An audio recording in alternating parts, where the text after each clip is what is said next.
solid food and they learn to chew the solid food and chew it, not and then swallow it. They need to chew it for a long time. So those children, they may have a language difficulty, they may have this thing, but this will become a secondary problem that will prevent them from being able to speak properly. So if you want, look, with autism, or we need to work on processes, like the process, something inside is changing, it is not working the way we used to or the way we wanted to work. But don't start working on the process before you have the two sides of it properly sorted, because then you're wasting a lot of energy. So make sure that there's a good input that goes in, the ears are fine, no epilepsy that prevents it from being absorbed properly, language speak clear, calm, clear, and make sure that the output is proper. Okay?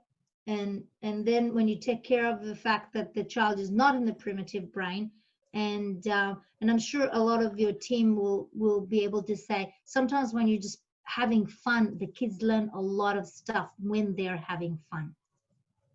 And use fun as a barometer. When they're having fun, this is when the screens are open. Now, whatever you do with them will go inside. So use that one to know this is when the door opens. This is when you can slide this thing inside. Any other questions? Yes. So this is probably gonna be our last question for today, because we are nearly, it's almost, sorry, I have to calculate the time. It's almost 5 o'clock in Indonesia. So last question. And are you happy if we conclude your presentation there, Ronit, or is there anything else that you want to? No. You can use one. I'm going to go over the two other ones that maybe not 100% relevant for the autistic children, but this is definitely important for all those kids with ADD, ADHD. Very, very important for them. The idea is that we need to teach them to develop their own emotional GPS. So it's very important for them to know, what is that thing that I'm feeling? What is that thing that I need to manage? Instead of us telling them what they need to do. Not 100% relevant for the children with the autism, because the children with autism, they need more of what we want to say to them. And if I can leave you with something, I want you to know that I 100% believe in the plasticity of the brain. I believe that it is possible to get rid of autism. It is possible to get rid of ADD, ADHD. It is possible to get rid of it. Now, when I say get rid of it, what we actually do is it doesn't go away. It's just that the brain, another part of the brain takes charge over that function. And no one will be able to know that this child ever had autism. Now, I agree with you, and I'm sure that some of you says, oh, Ronit, really, you're exaggerating. Yes, it's true. There are some children that are so severe that they need a lot of work for the brain to develop those new neurons and so on. It only means it's going to take longer. So I do believe that the second you just stretch the mind a little bit, it doesn't go back. I really believe in it with all my heart. It doesn't go back. The minute you gave a child an ability or a skill, it doesn't go back. He now has a new ability. And if you just focus on a little bit and a little bit and a little bit, moving slowly a little bit, one more skill, one more ability, every child can do better. Every child can experience life better than it was before. So just remember, focus on small movements and move forward. It doesn't end. The earlier you start, the better it is. Why? Because until the age of 5, we can do magic. Why? Just because the brain works that way. We can do magic until the age of 5. After the age of 5, it's just going to take longer. It's also true with adults. I'm working with adults with Asperger's that by the way, they're very good students. Very good students. You teach them something and they get it. The second they get it, they just get it. So it's even true for adults. It just takes longer when they're adult. So please don't give up. Just continue doing this work. It is possible to do it. And yes, you can. I can send you the PowerPoint, and I'm very for everyone to have it. Thank you. That's great. That's awesome. Thanks, Ronit. So I'll put you into the last question. Please. I also have a great belief that normality is possible. It's just a question of what kind of normality is expected, isn't it? Because True. even us, like normal people, we have quirkiness, we have oddness, we have steaming when we move our pens and stuff. Exactly. That's also steaming. So exactly. it's just how we and define the normality. I want you all to know that when I did my degree, one of my mentors, she wanted to prove what you just said. And we all went through assessments, and we discovered that each of us has difficulties. The only thing is that some of us has learning difficulties, and some of them are just in areas that we just go around it because it's not, we don't have to face it every day, or we don't have to face it at school and so on. She proved to all of us that we all have what Grace just said, differences. We all have challenges. We all have things that we're not good at. And it's called weaknesses. Yes, it's normal. I always say that this is who we are. We're perfect with all our flaws, and so are the children that we work with. And this is what they need from us. They need to know that we are not disappointed in them, that we're not devastated by the fact that they're not, normal, easy, and that they have something amazing and wonderful to give us and to give the world around them. Believing in those children, this is exactly what they need. So, yeah. Mm-hmm. So the last question, thank you, Ronit, for that remark.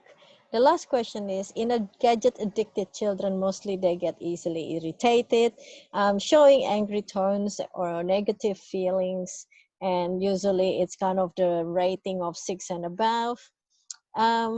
So what is the priority so we can speak to them properly?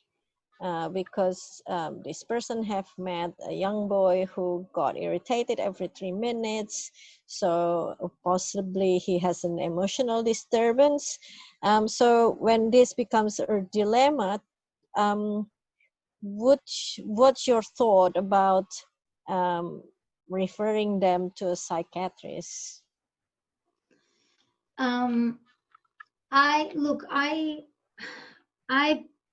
I believe that we need to use all our resources before we go to the medical, before we go into medication mode. And if we, and I think that there's some situation that we definitely need a medication intervention. However, every intervention medication is not getting rid of the problem.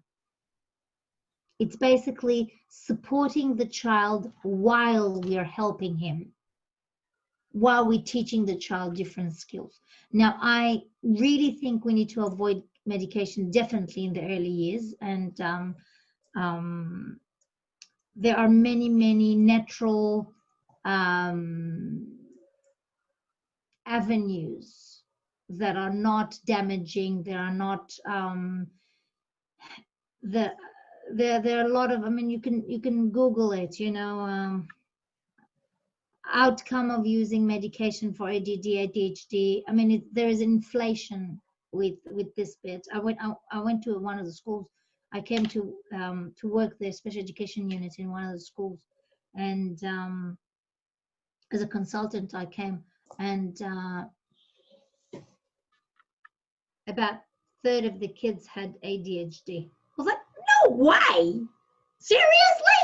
Like, statistically, it's impossible. A third of the kids have ADHD. But the thing is this: a child is upset, he's not sitting properly, he's a bit kinesthetic and he needs to move a lot.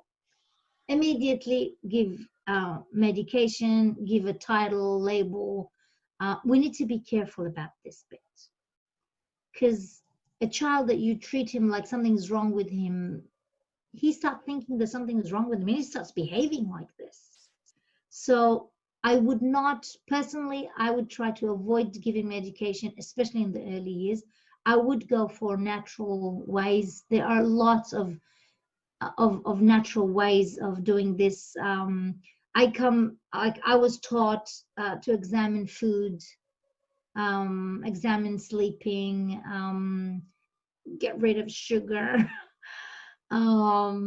Seriously, sugar, gluten. You know how many emotional problems are a result of gluten, sensitivity to gluten. Now, I'm not a doctor, but the thing is this: if I have a child with such a problem, I would try all of them. Why? Because you could see amazing things that children are able to do if you just cut sugar, if you just cut gluten from their food, or this, all the whites, you know, all the, you know, the flour and all those things are really, really bad for them. They're bad for all of us, but the thing is this: we can have them from time to time and we'll be fine, but for those kids it's really, really hard. Now, you can go and find alternative ways of dealing with this. I know that there are the ketogenic diet is really, really suitable. I know there are many, many different ways. I know that in the center you're using the broth, the GAPS diet.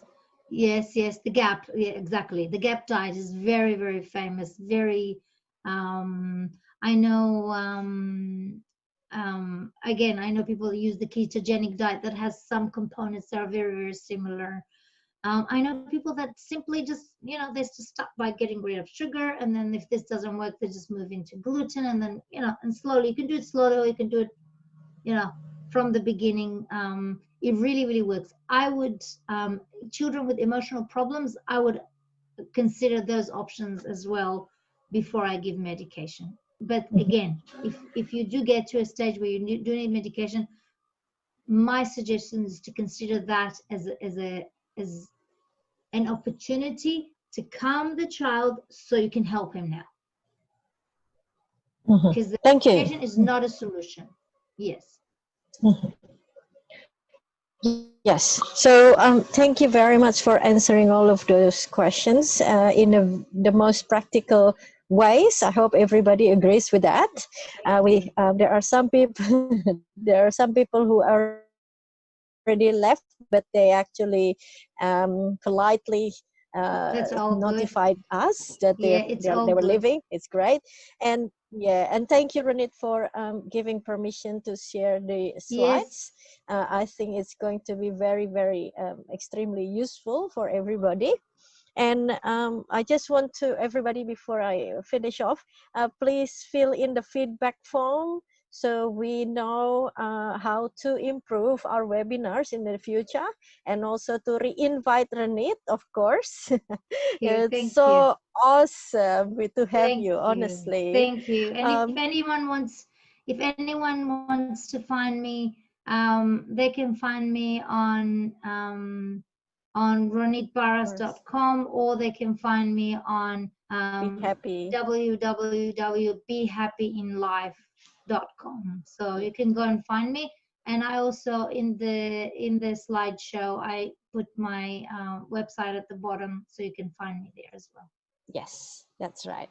So Ronit does online coaching, obviously, online consultation, online coaching, and online everything. Her clientels are around the world.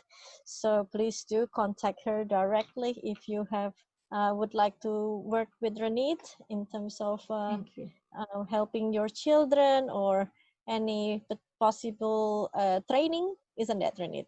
Yes. Yeah, so anything is possible now. It's yeah. So please do fill in the feedback form, return it back to us. That we would appreciate that.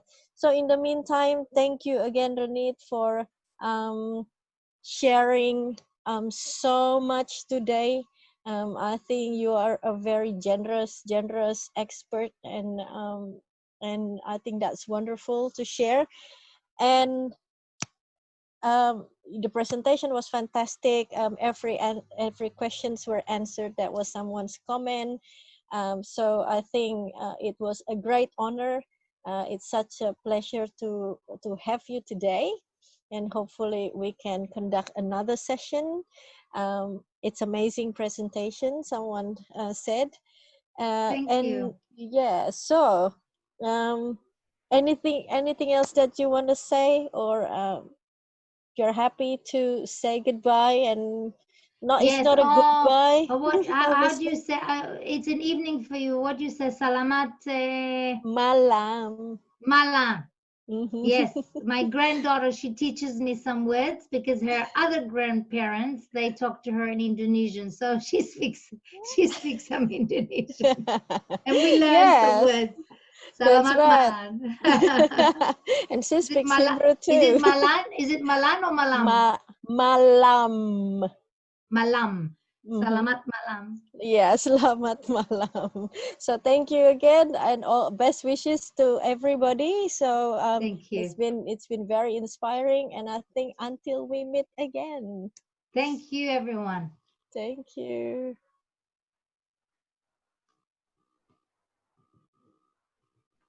Thank you, Ronit. Did you have a great time? Yeah, it was excellent. Let me see. Great. Where am I now? Do you see my screen or not? No? I still can see your screen. Okay. Stop. Share. Thank you, everyone. Yes, thank you. Very happy with. This is a cute baby. Yes. Ellen Easter Lim.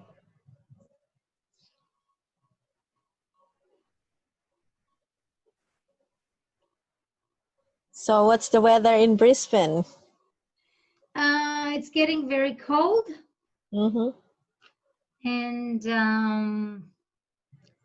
but the virus here is gone. How is it over there? Oh, it's freezing today. Yeah, Sydney is freezing. And what about Indonesia? What's happening with the corona over there? It's very interesting. I think, what should we say? What's the best way to put it? I think. Do you have a lot of cases in Indonesia? Yeah, I think it's emotional intelligence, I guess, being more. I think we probably need to be more caring towards others and thinking about the consequences that, as a result of our own action. At the end of the day, because if it is the way it actually spreads is through contamination, or through interaction. I think at the end of the day, it's how each individual be more disciplined about thinking about others. If they think, so what can we do? Like, even if the government do a lot of tests, but Well, you can do tests, but then after 1 hour, you can get it from someone that you. That's the thing. What is good about the test when you only can do like 1%, not even of the whole world, you know, Wow. doing the test. I mean, well, wherever I Yeah, think. Queensland is doing really well. We didn't have cases for a long time. Yeah, maybe because it's We warmer there. probably, but it should Mm. be warm for you as well, isn't it? Oh, it's a mix. No, I mean in Indonesia. In Indonesia, yes. But the thing is, the social distancing is has a very interesting. It is a It's challenge. it's a It is a challenge challenge. anywhere in the Yeah, world. yeah. The truth is that Queensland is a big place and not population is not so much. That's right. It's not as So dense as in Indonesia. that is so So true. yeah, so it's a I very I think cultural. yeah, this week there is a world meditation praying um happening. It's a mass meditation to pray to make sure that maybe if many of us will pray for it to get better, then yeah. I've been I praying. think it's a test. It's a test, I think. Yeah, And we can yeah. pass the test if we just yeah, be kind to ourselves and each other. So Absolutely. But I think we've actually passed the test really well by being able to connect, more. it's true. It is true. It I is think true. it's, yeah. So I think there's always, like you said, positive and negative. Yes. It's just how we see things. Yeah. So we had a group of friends that we didn't see each other for 3 months, and this week Mhm. we got together. And the question that I put for everyone is, tell us good things that happened to you because of the corona. I think it's a celebration for some, A honestly. lot, everyone had a lot of good things that he learned about. She learned about herself and good things that came out of it. Oh, totally, totally. It's yeah. I Yeah. can't agree more. So Yeah, I and wish you all to be safe, and I pray for you that it'll be over very soon. I pray for all the kids because poor kids, it's so hard for them. you know, Um, we have a contrary to what's probably happening in terms of corona. We have many kids progressing with. I pioneered the diet based on gaps, which is broad, yes, vegetable, and meat yeah, only without supplements. And we have successes wow, around Indonesia, um, from kids as little as 2.5 to 13 years old, um, pro- beautiful.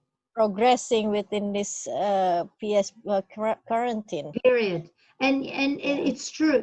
I had a session with two of my clients there in London, Mm. and I talked to them. Hey, how are you doing, the kids and so on? And they said, well, the kids are flourishing because they just have mom and dad at home at all times. And now I've been working with her for a while, and the wife that I've been talking to her, she has OCD. Oh. She has OCD. And when I say OCD, she has a cleaning OCD. Like, and she said to me, it took me 3 weeks to get over my OCD. That's great. And I said, what? Like, in my head, this isolation is going to increase OCD because you're home all the time, so stressed and so on. And she said to me, well, the first day I was cleaning, blah, blah, blah, and then the second day, and I just said to myself, like the kids here all the time, I better spend time with them and enjoy my time with them. And she said, we just have total fun the whole time. She says, the kids just love it. I love spending time with them. I just left the house. I said, don't care about the house. And I said, wow, this is a good thing. Well, congratulations to you because you coach her. Yeah, look, the thing is that a lot of children get a lot of attention now, where before, seriously, we live in a society that mom and dad are so busy.